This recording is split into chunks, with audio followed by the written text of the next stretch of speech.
Hi, I'm Dave Carpenter. I'm the Plant Operations Manager at Stayton Cooperative Telephone Company. I oversee the central office, outside plant, engineering, and dispatch departments at the phone company. I've been with the company about 20 years. I moved over here from southern Idaho. And once I got over here, I discovered all the fishing opportunities. And that's primarily what I do in my spare time. I'm a fly tyer and a fly fishing guide. I have an online fly shop called Riverwood Flies. It's available on the web 24 hours a day. I sell fishing gear, flies, fly tying material, and that sort of thing.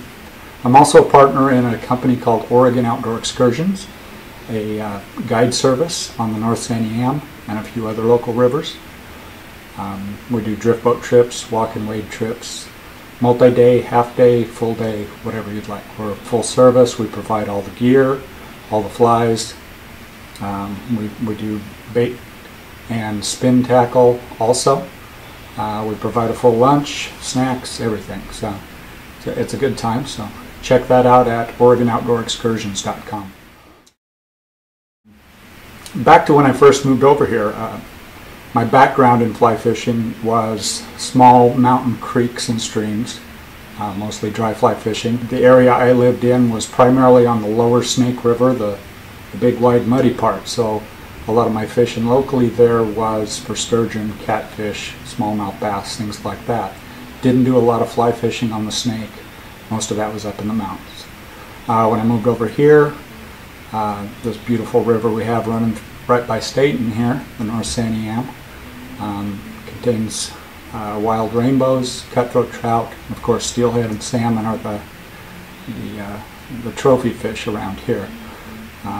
Again, I mostly fly fished early on for the trout species and used heavy tackle for salmon and steelhead until one day I saw a guy fly fishing for steelhead.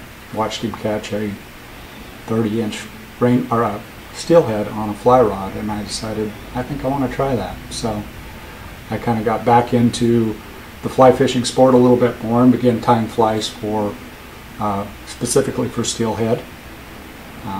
Took a few classes here and there. One at Creekside Fly Fishing in Salem, Rich Youngers, a local fellow that really knows what he's doing. Taught me a lot.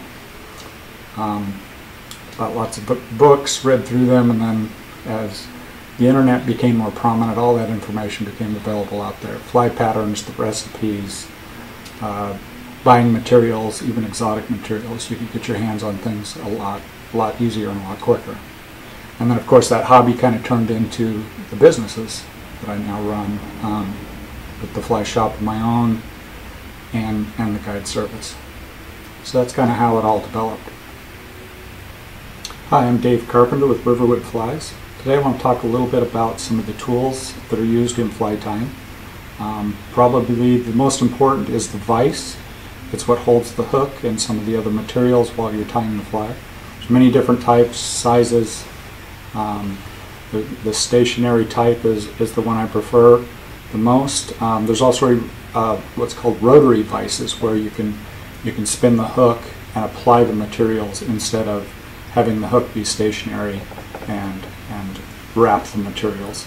But it's really up to your preference. The rotary vices can be pretty speedy if you're doing a lot of flies at one time, but I find this works best for me for most of the uses. Again, its primary job is to hold the hook. Some of the other tools we use, this is a bobbin, a thread holder. There's a couple different types. There's this older style here. Spool goes in between these two jaws, and then you tighten or get the right amount of thread pressure by squeezing in or pulling out on these two jaws. That's a style that's been around for a lot of years and it works just great. I use a different style primarily. It's called a right bobbin, and it's actually spooled onto a shaft here. I want to take this apart and show you real quick. The spool goes on the shaft, put the end cap on, tighten it up. And you can adjust this little mechanism here to apply the right amount of thread pressure. If you're using a real fine thread, It's easy to break if you've got too much pressure on it. You can adjust this in 1 pound increments so that you get just the right amount of tension on that thread. After the bobbins, some of the other tools you use a lot, scissors. I like to have 2 different pair of scissors, one for cutting wire, one for cutting thread and other materials. They're generally for fly tying. They're a fairly short scissor. They have big open loops for your fingers. And most of the time you could keep these in your hand the whole time you're tying, and then they're right there when you need them. A bodkin, it's just a little pointed instrument. You can use it to pick out hairs, adjust feathers, things like that. A lot of them have a hole in the end so that you can use them to make a half hitch and tie down your thread. You'll see some of these things as we go through the tying process. Other tools that are commonly used, these are called hackle pliers. You use them to grab a hold of a feather once you have it tied onto the hook, and you can use it to wrap. And just keep track of feathers. Feathers can be kind of slippery, and if you get into it where you've made 3 or 4 wraps and then it slips out of your fingers, you just start over again. Another tool here is called the shepherd's hook. You use it to make dubbing ropes or dubbing brushes. We'll show that in use in a couple flies we tied. And then this item here is called a whip finish tool. It's used to make a special knot to finish off the fly. A couple different sizes here depending on what size of fly you're tying. This last item here I'm going to show is called a hair stacker.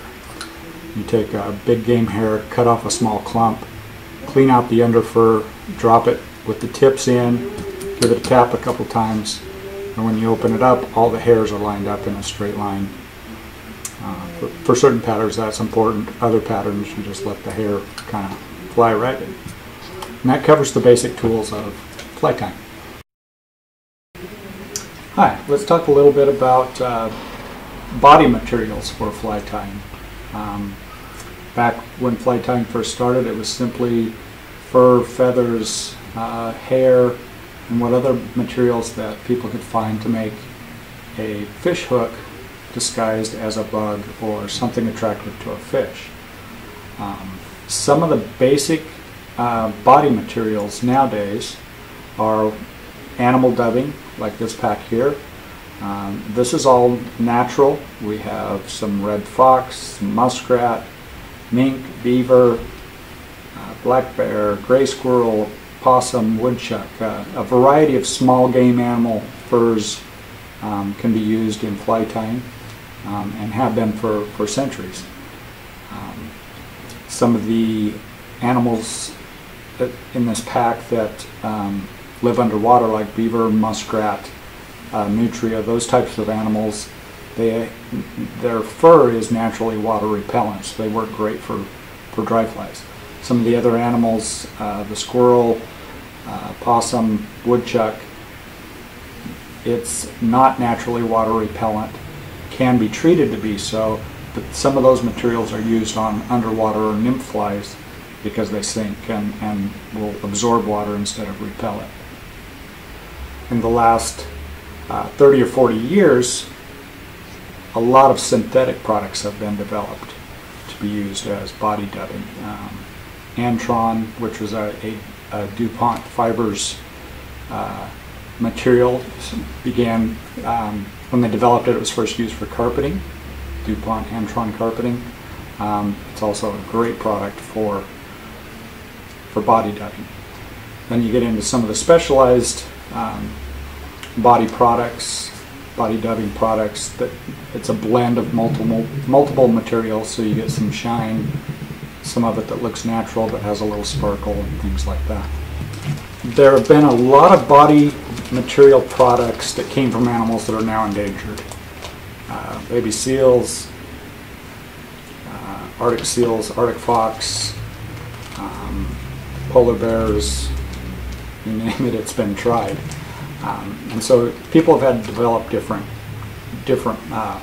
methods and ways to get material. This here is Angora wool. It has a lot of the similar qualities of seal fur. It's semi-translucent, so it shines a lot. It can take dye real easily and comes in a variety of colors. one option. Lots of plastics and things like that. This is something I call Icy Dub. It's got some sparkle to it, but it's a totally synthetic product. You can also mix and match the two together. Silk floss is a product that's been used as a body material for years.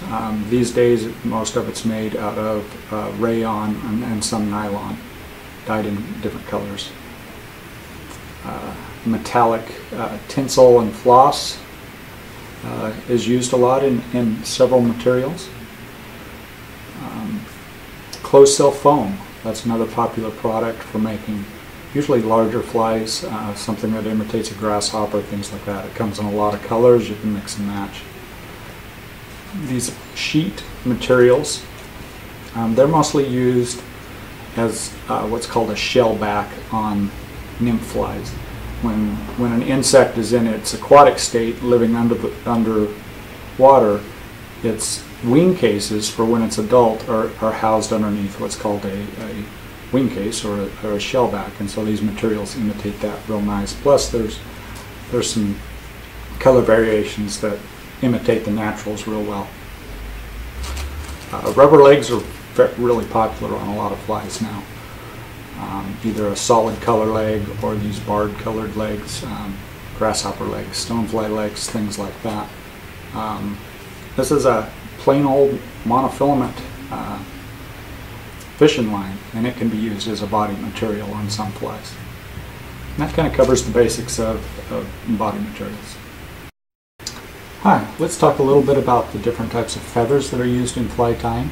There's a huge variety, and feathers are used in both dry and wet flies.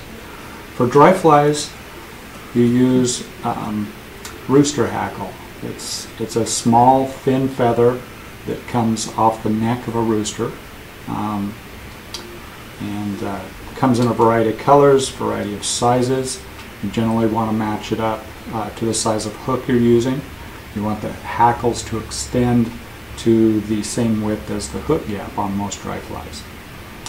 It adds some flotation. It appears like legs or the movement of wings to fish, or so they say. Like I said, it's available in a wide variety of colors. One of the most popular is called Grizzly, and it's just a barred rock rooster feather. So it's black and white spotted. Those have become extremely popular in the last year and a half or so as a fashion accessory. Women and girls are putting them in their hair, and so they get kind of hard to find for us fly fishers because the beauty salons are buying them all up. Next we move on to feathers that are used commonly in wet flies. Some of the ones used in steelhead patterns are usually more colorful, have some special markings on them, because with steelhead and salmon, basically you're trying to irritate them or attract them. They aren't necessarily eating very much, if at all, when they come into the fresh water. They have one thing on their mind, and that's to move upriver and spawn. So usually steelhead and salmon flies will contain some very colorful feathers. This here is a guinea hen feather that's been dyed purple. Got a wood duck feather here. This is a teal flank. We dyed in a variety of colors, and that's, when those fibers are spread out, it looks a lot like legs. This one's from a jungle cock. Those are generally put on in pairs, one on each side of the fly. They look like eyes, makes it look a little more alive. Peacock pearl or peacock eyes are very common in a lot of flies. They can be used to look like legs, or they can be wrapped around the hook shank and used as a body material, and that's very popular. Some feathers you can buy in individual packages. Some you buy just the entire bird skin, like this golden pheasant. You see I have some red feathers, green, yellow, just a variety of color. When it comes to the upland game birds, partridge, chukar, grouse feathers, they're very popular in wet flies and nymphs. You use just the very ends. They can look like legs or antennas or appendages when they're tied onto the hook just right. different types of chickens or game birds are used. This is what's called the neck, or the upper saddle off of the chicken. This one was probably a hen. The fibers are fairly soft. Roosters' feathers are generally a little more brittle. This is what's called a saddle hackle, and this one is strung together. I got it when it was white, and I dyed it this pink color. The fibers on this are fairly stiff, and this is off the lower back of a rooster. There's another part of a rooster called the schlappen, and these are the feathers that go right up in front of the tail. Very similar to saddle, only the individual fibers are a lot more flowing and loose. Use that on steelhead patterns a lot in different colors. We have marabou, which is kind of the under feathers of a turkey or a goose. Turkey is used most common. These flow great in the water. Again, most of it you find white, and you dye it to the color you'd like. Some of the larger feathers that are used, duck and goose wing quills are used commonly on a lot of wet fly patterns. Some of the more exotics are ostrich. Again, you can dye it to any color you'd like. Creates really nice legs. It can also be used as a body material. This is a turkey tail feather here. It has real nice markings, commonly used as shellbacks and such on nymphs. Ringneck pheasant tail feathers can be used as legs, also be used as body material. You can take these and tie them in knots and make legs that go at different angles. This is a turkey wing feather. Again, great markings. This is used on a lot of larger flies. And the leading edge of this feather, they're very short, very wide fibers. They're called biots, and you can buy them stripped off of the stalk already. Again, dye them in multiple colors. Use them individually a lot as tails on nymph flies. Another fairly exotic feather is a Lady Amherst pheasant tail center. They come in kind of a white and black. Basic is their natural color, but they can be dyed in a variety of colors. Again, you're not using the whole feather because that would be a very large fly, but just the individual fibers, and you get the nice markings and variations of color. And that kind of covers the basics of feathers. Let's talk about a little bit of the different types of hair products that are used, or hair types that are used in fly tying. The variety is pretty large here. We'll start off with rabbit hair. It's commonly used as a dubbing material, a body material. When it's shaved off the hide and blended together, it makes a nice soft body hair. But sometimes it's cut into these strips and dyed various colors, and that can be the back of a fly or wrapped around the shank of a hook to make a real bushy fly. You'll see that a lot in steelhead patterns, jigs, and flies. But when we get into the next level up is kind of the medium-sized game animals. Skunk, it's very popular. It has a lot of the similar qualities of polar bear. The white portions are translucent, light flows through them. It flows really well. The black part of a skunk can also be used.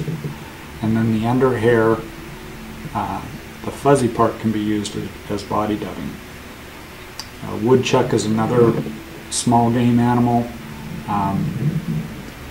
Most of this hair is used for wings on flies. It starts off black at the base, kind of a creamy color in the middle, and then black again at the tips. Really nice product for fly tying. When we get into the larger game animals, this here happens to be elk mane. It came off the neck of an elk, cow elk. Bull elk is a little lighter colored and a little stiffer. Moose mane is really a popular substitute for this. It's even stiffer and fuller than elk. It's used for antennas, legs, that sort of thing.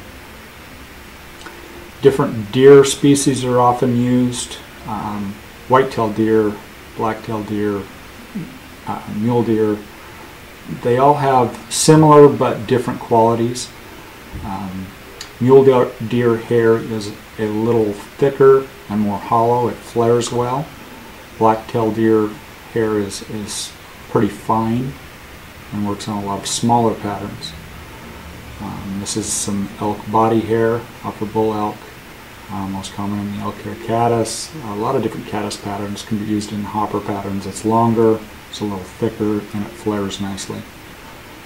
This is a piece of antelope hair. It's probably the most buoyant of all the hairs. It's hollow for almost the entire length of the hair, so it floats extremely well. Air gets trapped in those hollow places, and the flies will float forever. Just a little bit of white-tailed deer belly. Their stomachs are white, and this takes dye very easily, so you'll see that used a lot. Other big game animal hair that is used quite often is black bear hair, caribou, various species of elk and deer around the world. Mostly it's for winging on flies, but can be used as a body material as well. So that kind of covers the basics of the hair types. Let's talk a little bit about hooks and some of the basics of the metallic part of a fly. The hook is what all the material is tied to, so we'll start there. Various different types and sizes. Here, these are just some of the basic hooks here. First one is a typical dry fly, standard dry fly hook. It's used to tie mayfly adults, some caddis species, things like that. The next one is an extended body dry fly hook. It's used for tying stonefly adults, caddis, hoppers, beetles, things like that. As you can see, these two hooks are fairly light wired. Again, we want these patterns tied on these to float on top. The next hook is kind of a standard nymph hook. You would tie mayfly nymphs, caddis larvae, things like that on it. And we have a curved hook, sometimes called a scud hook, for tying small shrimp, or I use it for a lot of caddis larva patterns. Next we have a large nymph hook. That would be for like a stonefly. They come in various sizes, all of them from tiny to large in these type of configurations. The second to last one here is a fairly large streamer hook. It's for tying bait fish imitations, crawdads, things like that. And then finally we have a heavy wire salmon and steelhead hook, kind of the traditional style. Usually when you get into steelhead hooks, you can get them in a variety of colors, black being the most common, but you'll find them nickel, brass, gold. There's, as I talked before, these two small light wire hooks are for dry flies, but most flies that will be fished underwater, depending on the depth of the water, you may want to add more weight to it to get those flies down to the bottom. There's a lot of different ways to accomplish that. There's a lead wire that you'd wrap around the shank and then put the body material over the top of it. You can use colored wire to add weight. This mylar tinsel doesn't necessarily add weight, but you would wrap it around the fly and give it some flash and color. And then there's different bead head options that can be put on the fly. There's kind of your standard bead that comes in a nickel color, gold, copper. You can get colored beads, same way, you put those on the hook first. And some muted color beads, sometimes in tungsten, so they're super heavy. And then this is something that's fairly new product. It's called a fish skull. And it's got these little indentations on the side, and you put a little adhesive eyeball on each side. So when you put this on the front of the hook, it looks like a small fish's head. And those are very effective for not only attracting predatory fish, but also to add some weight and get that fly down where you need it. And that covers hooks and the metallic items that go on into making flies.